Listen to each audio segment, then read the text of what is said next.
అబ్బో ఇక్కడ కేజీ చీరలు కొంటే అర కేజీ చీరలు ఫ్రీ అంట. మంగళ్య షాపింగ్ మాల్, కేజీల్లో సేల్, టన్నుల్లో ఆనందం. సో ఏంటన్నా అంటే ఇది డెబ్యూ మూవీ కదా, అంటే మీకు ఒక జనరల్ నేను చాలా మంది డైరెక్టర్స్ని ఇప్పుడు సినిమాలు చేసే వాళ్ళందరినీ ఒక 3-4 ఇయర్స్ నుంచి నేను కలుస్తూ వాళ్ళతో మాట్లాడుతూ ఉన్నప్పుడు ఏంటంటే ఒక సినిమా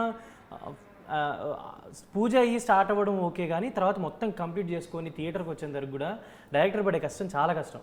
ఈవెన్ ప్రొడ్యూసర్లకి అంటే మనీ పెట్టడం ఇదంతా ఉంటుంది, చూసుకోవడం ఇదంతా ఉంటుంది, కానీ డైరెక్టర్ ఎడిటింగ్ దగ్గర కూర్చోవాలి, డిఏ దగ్గర కూర్చోవాలి, అన్ని సాంగ్స్ దగ్గర కూర్చోవాలి, మ్యూజిక్ సిట్టింగ్స్లో ఉండాలి, ఎవ్రీథింగ్. ఒక డైరెక్టర్ ఎంత కష్టం అంటే ఫైనల్లీ రిలీజ్ అయ్యి ఆ పేరు వచ్చి అమ్మాయి రామ్ బాగా చేశాడని అనిపించుకునే దాకా కూడా విల్ హ్యావ్ దట్ ఇది ఉంటుంది. సో మీకు అసలు ఈ ప్రాసెస్ అంతా ఎలా గడిచింది?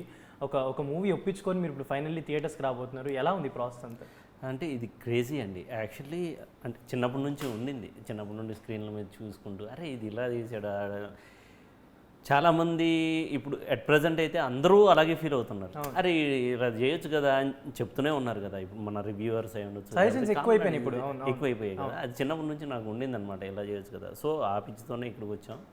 సో దాని ద్వారానే ఇవన్నీ. బట్ లిటిల్ టైం నేనే తీసుకున్నాను. అంటే వర్క్ ఎక్స్పీరియన్స్ ఉంటే మనకి ఏ పర్టికులర్ వర్క్లో అయినా, ఇప్పుడు మీరు ఫ్రెషర్గా ఏదో 2-3 సినిమాలు చేసి అంటే అది తప్పని నేను అనట్లేదు, బట్ ఆ ఎక్స్పీరియన్స్ హెల్ప్ అవుతుంది అనే దగ్గరే నేను కొంచెం టైం తీసుకునే వచ్చాను. So steady win the race type whatever maybe నేను అలాగే ఉన్నాను. ఇట్స్ యాక్చువల్లీ కరెక్ట్ ప్రాసెస్ ఉంది. బట్ థింగ్ ఏంటంటే ఈ టైంలో నాకు హెల్ప్ అయింది ఏంటంటే నెంబర్ ఆఫ్ స్క్రిప్ట్స్ నేను రాసుకొని ఉన్నాను. అంటే లైక్ నేను కొంచెం కమర్షియలే, అంటే ఈ సినిమా లవ్ స్టోరీ అయినా నెక్స్ట్ నా దగ్గర ఉన్న commercial story definitely yeah. But thing ఏంటంటే అది నాకు హెల్ప్ అయింది ఈ ప్రాసెస్లో. నెంబర్ ఆఫ్ స్క్రిప్ట్స్ ఉండటం అయి ఉండొచ్చు. ఫస్ట్ స్టెప్, సెకండ్ స్టెప్ ఏంటి అనేది మైండ్లో అయితే అట్ ప్రజెంట్ ఉన్నాయి.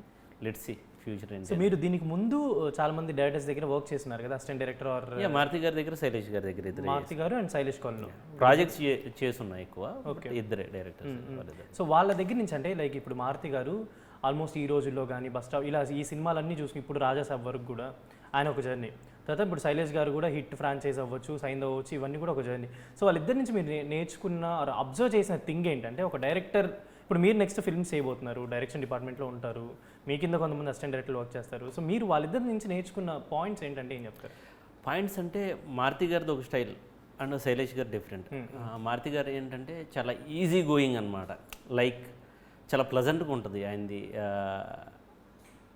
సీరియస్ అయిపోయి సినిమాలో ఆయన ఫన్నీ క్యారెక్టర్స్ ఎలా ఉంటాయో అలాగే ఉంటారు ఆయన.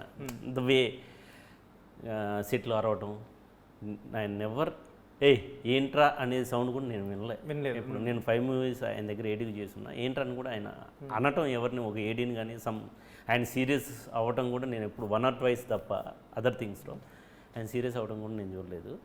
ఆ స్క్రిప్ట్ ఆయన ఎంజాయ్ చేస్తూ ఉంటాడు, సినిమాని ప్రాసెస్ ఎంజాయ్ చేస్తాడు, ఫుల్ ఎంజాయ్ చేస్తుంటారు. శైలేష్ గారు డిఫరెంట్ అనమాట, ఈయన వర్క్ ఇదంతా డిఫరెంట్ స్టైల్, మేకింగ్ కూడా డిఫరెంట్గా ఉండాలి, కొంచెం సీరియస్గా ఉంటుంటాడు ఆయన. బట్ చాలా ఫ్రెండ్లీగా ఉంటుంది, బ్రదర్స్ ఉంటుంది, నాట్ కైండ్ ఆఫ్ ఒక ఏడి ఒక డైరెక్టర్ ఉన్న ఫీల్ అయితే అలాంటి రిలేషన్ ఉండదు, ఒక బ్రదర్హుడ్ రిలేషన్ అయితే ఉంటుంది.